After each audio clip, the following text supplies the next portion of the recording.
Welcome to No Silver Spoons, the podcast that tells it like it is when it comes to leadership, business, and building something real. Now in its third season, this show is hosted by Beth Herman, a 5-time CEO who's built 5 personal brands, making over 8 figures while staying for the communities she's served. Why no silver spoons? Because in leadership, no one hands you success on a platter. There's no shortcut, no easy pass, and definitely no silver spoon. It takes grit, intentionality, and showing up as the core version of you. This podcast is about what happens when you put in the work and take ownership of your path. When you decide to build it step by step, no excuses. Every week, you'll get tools, stories, and fresh perspectives to keep you moving toward the results you want. You'll walk away with clarity and focus on what actually moves the needle without the fluff. And with Beth's sharp insight, infectious energy, and no-nonsense approach, you'll remember why you're here: to lead, to grow, and to make it happen. So buckle up. This isn't just another podcast. This is No Silver Spoons. Let's get to work. Now, here's your host, Beth Herman.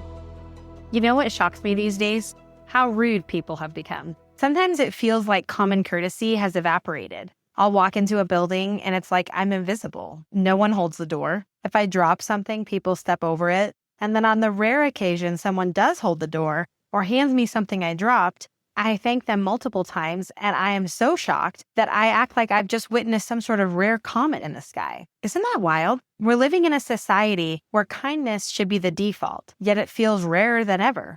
That hit me hard this week when I was heading to meet with a client that I do fractional CEO work for. I had my laptop and my bag and my notes and the coffee that I absolutely had to stop for that I hadn't yet finished. Basically all the things that make you feel like you need a third arm. And as I approached the building, a stranger stopped and held the door for me. Just a smile and a simple, "Here you go." And I thought, wow, that is what leadership actually looks like.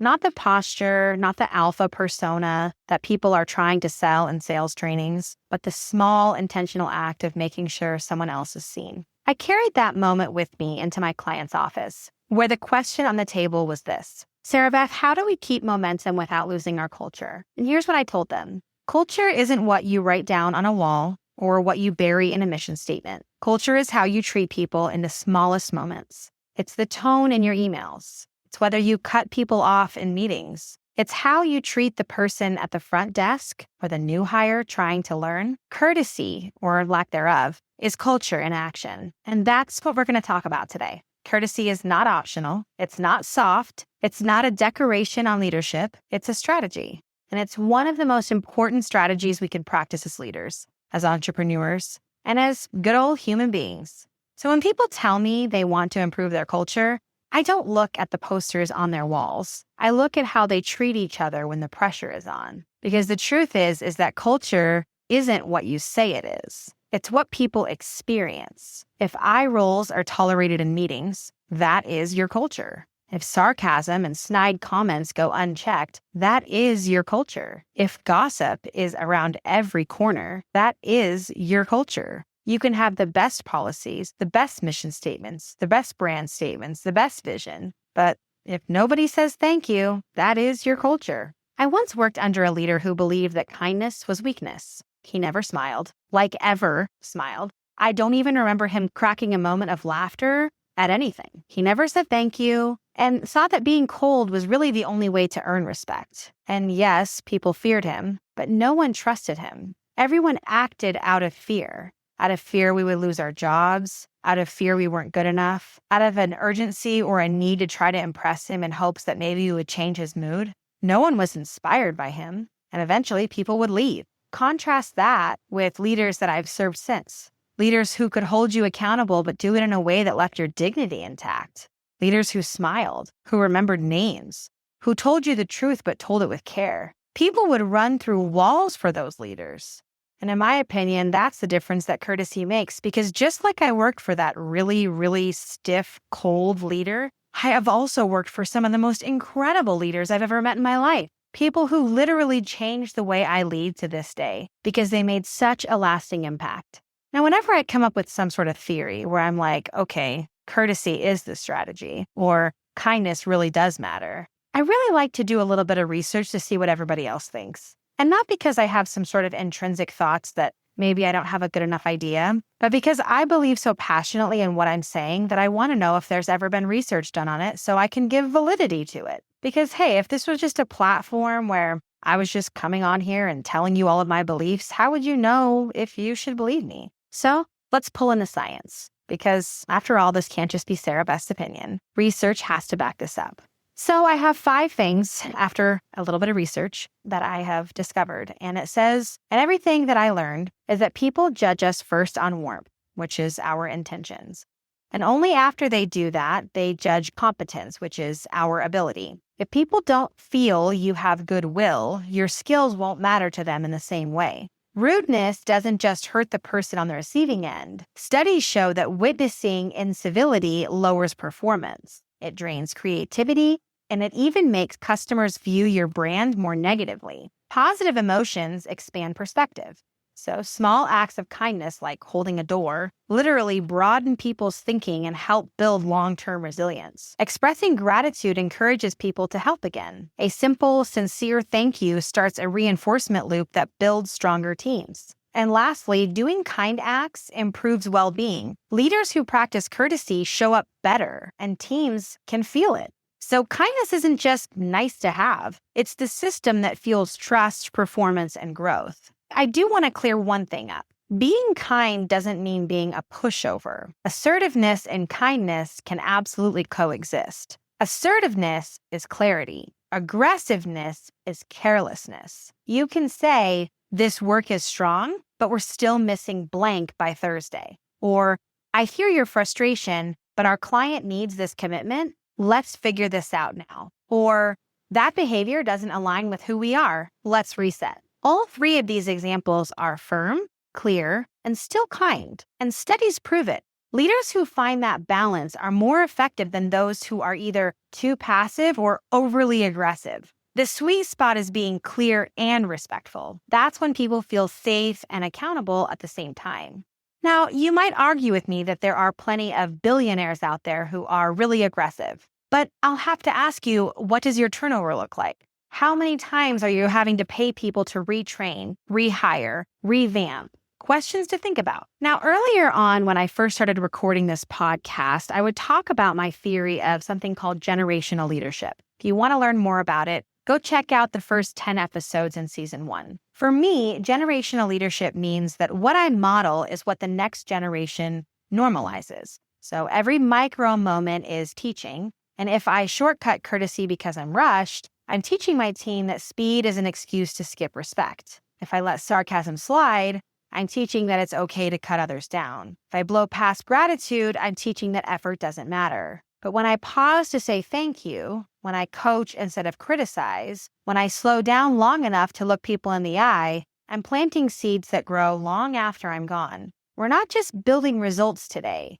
We are actually shaping tomorrow's reflexes. And so courtesy, in my opinion, of course, is generational. Another piece of this whole puzzle that we're talking about today is coaching. So if an employee or a client isn't meeting your expectations, you aren't choosing them for events, you aren't choosing them to lead projects, you don't like working with them because of how they treat you. For whatever reason, they're not meeting your expectations. Your responsibility is actually to coach them to what your standard is. Not shame them, not ignore them, not condemn them, not replace them. It is to coach them. So I have a standard framework that I use. It's 6 simple steps. I'm going to tell you the name of each one and how to act upon it. So grab your notes app on your phone, grab a pad of paper or your favorite notebook, or pause this episode and go get those things and then come right back. First, I want you to state the standard. That's the first part.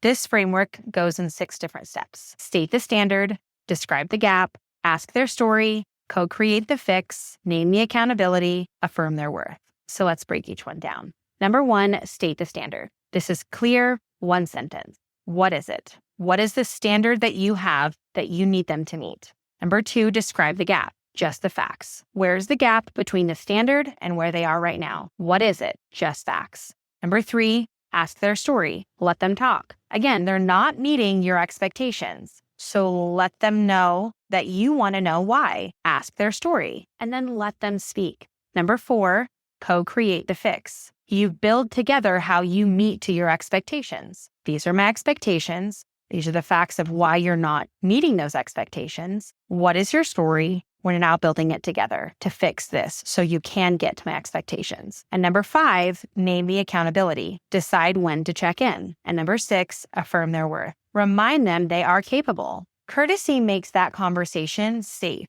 Clarity makes it useful, and accountability makes it real. I want to tell you a story from my own team this week. Every year, every quarter, every month, every week, and every day, we have goals, strict ones that we've mapped out that we know we anticipate losses, we anticipate gains, and we have to overall have gains. So how do we achieve that? We have sales metrics. My team was really down last week. Shoulders slumped, voices low, not many comments in the chats. The vibe was defeat. They did not meet their metrics. Now, the old alpha persona would have said, we failed, push harder, fix it, explain yourself.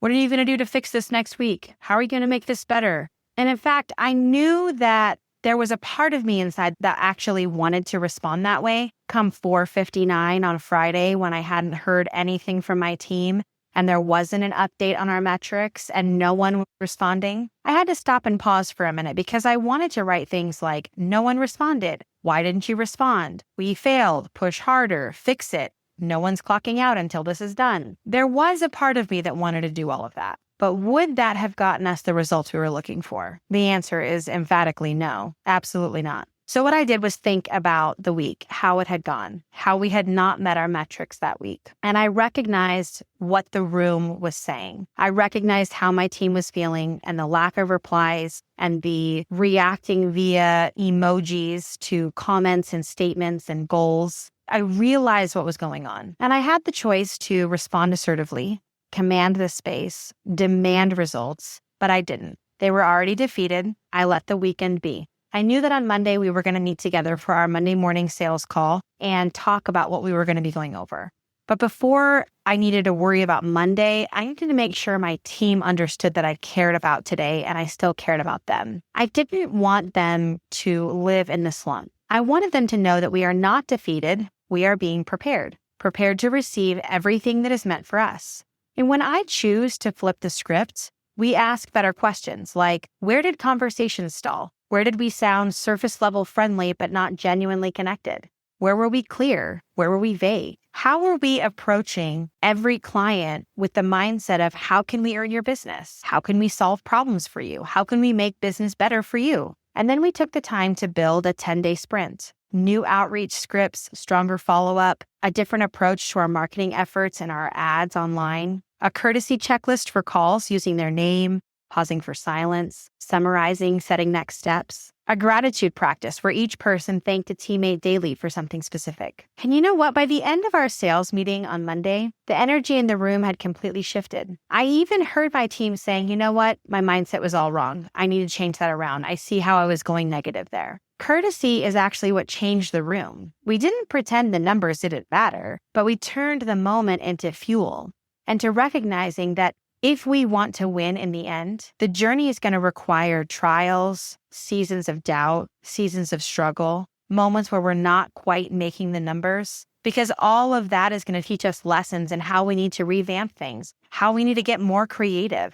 how we need to beat our competitors, how we need to win the business and earn the trust of the clients that we want to have. And if you're in sales, hear this, that alpha persona that you're being told to adopt, it is a lie. Customers don't want arrogance. They want connection. So I train my team with that in mind. Open with connection. Ask how their world looks before you pitch. The very first question that I ask is for someone to tell me everything that made them call me. I need to know what I'm up against. I need to understand how I can relate to them, how I can use their words to further solidify why I'm the best choice. Then I teach with care. I offer solutions not only to how to make their business better, how to save them money, what their investment is going to look like, because it's not just a bill they're paying, it's an investment in their business becoming better. And then I close with clarity. I define exactly what happens next. In the next 1 hour, this happens. You're going to get a text from my team in this amount of time. We're going to call you again by this time. We're going to start all of your onboarding forms and send you a link for you to complete. Courtesy builds trust, and trust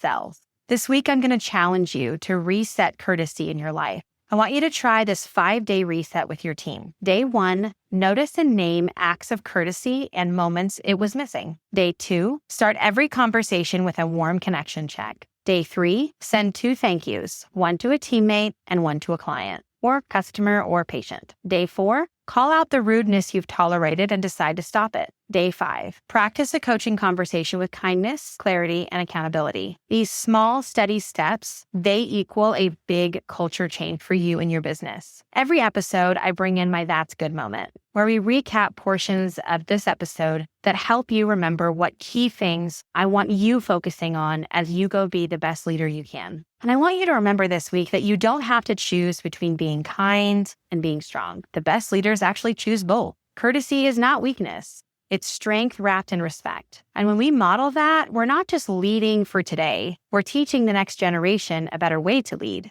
And in my opinion, that is always good. Thank you for spending time with me. If this episode resonated with you, please share it with someone on your team, someone in your friend group, or just a fellow business bestie that you feel needs encouragement. Show them what a courtesy reset can look like. If you're looking for a speaker, a co-host on a podcast, a trainer, fractional CEO, or any of the things that I offer on my website, sarahbethherman.com, feel free to schedule a virtual call with me, and I'd love to chit-chat with you about your needs in business. All of the links to the resources, references, and ways you can connect with me are listed in the show notes. And as always, every episode is released on Mondays. But Thursday before, we have a series of free training that are posted both on dentistrysupport.com for the dental industry and for any industry on sarahbethherman.com. These are precursor free trainings released early so you can get started on learning what we're focusing on every Monday. I'm Sarah Beth Herman, your host, and I'll catch you on the next episode. Thanks for joining us in another episode of No Silver Spoons, powered by Dentistry Support. Remember, success doesn't come with shortcuts, and leadership doesn't come with a silver spoon. It's built on hard work, intentional action, and the decision you make every day to keep moving forward. If you're ready to connect or join the conversation, text us using the link in the show notes or visit sarahbethherman.com for more. And while you're there, don't miss our digital library, packed with tools to help you keep growing and leading with purpose. Keep showing up, keep doing the work, and know this, you've got everything it takes. We'll see you next time on No Silver Spoons.